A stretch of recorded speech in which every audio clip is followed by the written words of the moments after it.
c'est en posant toutes ces questions à ces gens qu'on s'est dit « Oh là là, c'est des récits qui n'ont jamais été racontés et pourtant elles racontent la mode ». Dans mon métier, l'étiquette elle est importante parce qu'elle permet de dater un vêtement et donc lui donner un prix sur le marché de la seconde main.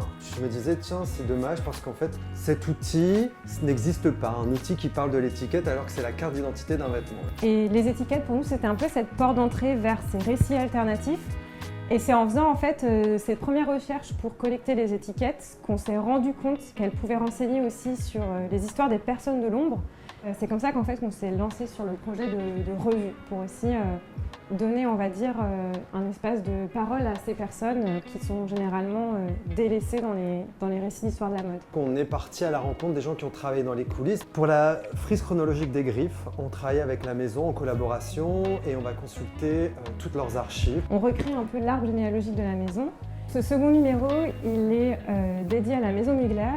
Dedans, on retrouve évidemment la chronologie de toutes les griffes, mais aussi l'historique de cette maison depuis sa création, voire même un peu avant, jusqu'à aujourd'hui, ponctué donc, de ces récits des personnes qu'on est allé interviewer. C'est plus d'une cinquantaine d'anciens collaborateurs et collaboratrices. On retrouve aussi toutes leurs archives personnelles qui sont en fait des documents qui n'avaient encore jamais été publiés aujourd'hui.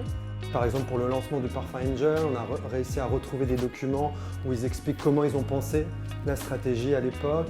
On a consulté des milliers de pièces pour avoir une frise chronologique la plus précise possible. L'idée, c'est aussi d'essayer d'aujourd'hui récolter toutes les archives et cette mémoire vive avant que ça ne disparaisse parce que les gens ne sont pas éternels. Par exemple, dans Griffé, il y a un moment, une grande page avec un agenda. En fait, c'était l'attachée de presse. Elle avait gardé ces agendas pendant 10 ans et elle les avait encore. Avec Griffé, on essaye de raconter tout ça. C'est surtout des rencontres d'humains et comment les gens se connectent entre eux pour créer un vêtement, pour créer des collections.